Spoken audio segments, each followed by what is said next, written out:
ఇవాళ ఒక ఇంపార్టెంట్ మంచి మాట, ఒక ఇంపార్టెంట్ కాన్సెప్ట్ రీప్రొడక్షన్ గురించి ఇవాళ తెలుసుకుందాం. ఇదేందయ్యా దేవుణ్ణి పక్కన పెట్టుకొని రీప్రొడక్షన్ గురించి మాట్లాడతావు, ఎంత డాక్టర్ అయితే మటుకు మరి ఇంత అన్యాయమా? అక్కడే వస్తున్నా. నిన్ను నువ్వు తెలుసుకుంటే ఈ సర్వం నీకు అర్థమవుతుంది. ఎలాగా? రీప్రొడక్షన్కి దానికి సంబంధం ఏంటి? ప్రొడ్యూస్ అంటే ఏమిటి, ప్రొడక్షన్ అంటే ఏమిటి మీకు తెలుసు. ప్రొడక్షన్ అంటే ఏదన్నా ఒక దాన్ని తయారు చేసి ఒక ప్రోడక్ట్ని ప్రొడక్షన్ యూనిట్ అంటారు. మ్యానుఫ్యాక్చరింగ్ యూనిట్, ప్రొడక్షన్ యూనిట్ ఇలా అంటారు కదా. అట్లానే ప్రొడక్షన్ అంటే ఒక ఐటమ్ని తయారు చేసి బయటికి వచ్చేది. రీప్రొడ్యూస్ అంటే చేసిందే మళ్ళీ తయారై మళ్ళీ బయటికి రావడం, రీప్రొడ్యూస్. దేన్ని రీప్రొడ్యూస్? నిన్ను నువ్వే రీప్రొడ్యూస్ చేసుకొని నీ ప్రోజని అంటారు ఇంగ్లీష్లో, అంటే సంతానము. అది వస్తుంది రీప్రొడక్షన్ జరిగితే. దానికి రీప్రొడక్టివ్ ఆర్గాన్స్ అని, రీప్రొడక్టివ్ హార్మోన్స్ అని, రీప్రొడక్టివ్ పీరియడ్ అని, ఇట్లాంటివి ఎన్నెన్నో ఉన్నాయి మన హ్యూమన్ బయాలజీలో కదా. సో ఈ రీప్రొడక్షన్ అంటే స్పేస్ ప్రొడక్షన్, మళ్ళీ ప్రొడ్యూస్ అయ్యేది. ఎందుకు మళ్ళీ ప్రొడ్యూస్ అవ్వడం? నువ్వు ఉన్నావుగా ఒకటి, మళ్ళీ నువ్వు ప్రొడ్యూస్ అవ్వడం ఎందుకు? మనకి నేచరు మన బ్రెయిన్లో ఒక టైప్ ఆఫ్ వైరింగ్ని తయారు చేసి పెట్టింది. ఇది ఒక నేచర్ ఆడుతున్న ఒక ఆట. ఏం చేసిందంటే, నేను ఒక ఆర్గనిజం అనుకోండి, నేను ఒక జీవి అనుకోండి, నన్ను ఏం చేసిందంటే ఈ ప్రకృతి నీకు ఒక లిమిటెడ్ పీరియడ్, ఏ విధంగా అయితే పండు పిందె అయ్యి రాలిపోయి మళ్ళీ భూమిలోకి వెళ్ళిపోతుందో, అట్లా నశించిపోతుందో, దీన్నే షడ్భావ వికారాలు అని కూడా అంటుంటారు తెలుగులో కానీ సంస్కృతంలో కానీ.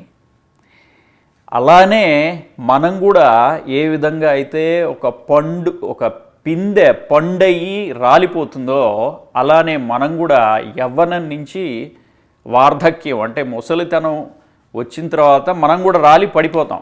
కానీ ఆ రాలి పడిపోయే లోపు నిన్ను నువ్వు ఒక కాపీ ఒకటో more than one copy produce చేసి నువ్వు పడిపోవాలి. అది నేచర్ మన బ్రెయిన్లో పెట్టిన, మన మైండ్లో పెట్టిన ఒక వైరింగ్, ఒక ఆట. ఈ రీప్రొడక్షన్ కోసం మనం చేసే పాట్లు అన్నీ కావు. ఉద్యోగం ఎందుకు? మనం ఒక లెగసీ లీవ్ చేయాలి. ఉద్యోగం, లెగసీ, పిల్లలు, ముందు పెళ్ళి తర్వాత పిల్లలు, వాళ్ళకి పిల్లలు, మీకు ఒక లెగసీ లీవ్ చేయాలి. నా పేరు మీద ఒక ఏదో సమ్ బిగ్ ఫిలాంథ్రపీ అవ్వాలి, నా పేరు మీద అన్నదానం జరగాలి, లేకపోతే నా పేరు మీద ఒక స్టాచ్యూ కట్టాలనుంది. సో ఇవన్నీ కూడా మనం లెగసీ లీవ్ చేయడానికి మన మైండ్ ప్రకృతి మనతో ఆడుతున్న ఒక ఆట. సంస్కృతంలో ఆత్మావై పుత్రనామాసి అని ఒకటి ఉన్నది. ఆత్మావై పుత్రనామాసి, నువ్వే పుత్రుడి రూపంలో మళ్ళీ వస్తున్నావు. నీ ఆత్మయే అంటే నువ్వే పుత్రుడు ఆర్ పుత్రి రూపంలో మళ్ళీ వస్తున్నావు. అంటే ఏమిటి? You are making copies of your self. ఆ కాపీస్ ఎగ్జాక్ట్లీ ఫోటో కాపీ లాగా ఉండదు, ఎగ్జాక్ట్ కాపీస్ ఐడెంటికల్గా ఉండదు. ఎందుకంటే మళ్ళీ అది కూడా నేచరు నీతో ఆడుతున్న ఒక నాటకము. మళ్ళీ అదే వస్తే బోరింగ్గా ఉంటుంది. నువ్వే మళ్ళీ ఎన్ని కాపీస్ అవుతూ ఉంటే బోరింగ్గా ఉంటుంది కదా.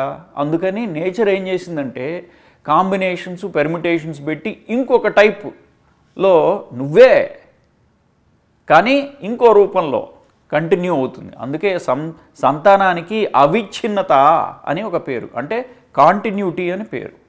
సో ఈ రీప్రొడక్షన్ అనే ఒక మన బ్రెయిన్లో, మన మైండ్లో ఈ నేచర్, ఈ ప్రకృతి పెట్టిన ఒక వైరింగ్ కోసం మనం చేసే ప్రతి పని, మనం కంటిన్యూటీ కోసం మనం తాపత్రయపడుతూనే ఉంటాం.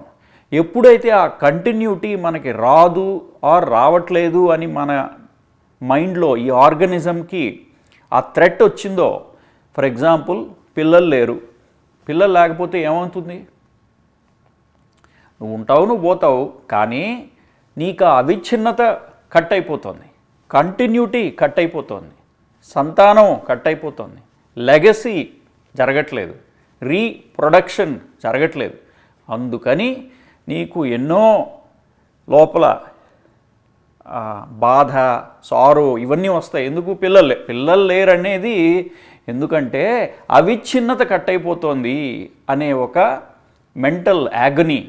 అట్లానే పిల్లలు వాళ్ళ ఆయుష్ కట్ అయిపోయినా అది కూడా అవిచ్ఛిన్నత కట్ అయిపోయింది, ఆ లెగసీ, ఆ కంటిన్యూటీ కట్ అయిపోయింది. సో నీ మైండ్లో నీకు ఆ ఆవేదన అది రావడానికి నేచర్ మీతో ఆడుతున్న ఒక నాటకం. ఎందుకంటే మనం లేకపోతే నేచర్ ఏముందండి? మనం లేకపోతే ఇంకొకళ్ళు లేకపోతే ఇంకొకళ్ళు. ఇది కంటిన్యూస్గా అవిచ్ఛిన్నంగా జరుగుతున్న nature recycling of its own materials. So ఈ రీప్రొడక్షన్ అనేది మనతో నేచర్ ఆడుకుంటున్న ఒక ఆట. దీన్ని మీరు సీరియస్గా తీసుకోవద్దని చెప్పడం కష్టం. ఎందుకంటే సీరియస్గా తీసుకునే వైరింగ్ మన బ్రెయిన్లో జరిగిపోయింది, మన బ్రెయిన్లో ఉన్నది. ఎప్పుడైతే దాన్ని గమనిస్తామో, దాన్ని అధిగమిస్తామో, ఎప్పుడు చూడండి మనం పర్మనెన్సీ కోసం కోరుకుంటాం. మన ఈ శరీరం ఇంపర్మనెంట్ అని మనకి తెలుస్తూ ఉంటుంది. ఆ పర్మనెన్సీ ఎట్లా వస్తుంది? ఈ శరీరం పడిపోయినా ఇది కంటిన్యూ అవ్వాలి. ఇది కంటిన్యూ అవ్వదు కాబట్టి సంతానం ద్వారా కంటిన్యూ అవుతుంది. సో ఈ పర్మనెన్సీని కోరుకుంటూ ఉంటుంది మైండ్ ఎప్పుడు.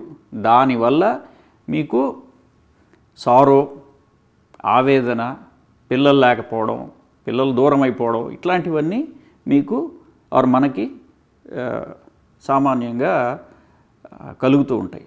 అందుకని గమనించండి, మీ కేసు మీరు ఒకసారి చూసుకోండి.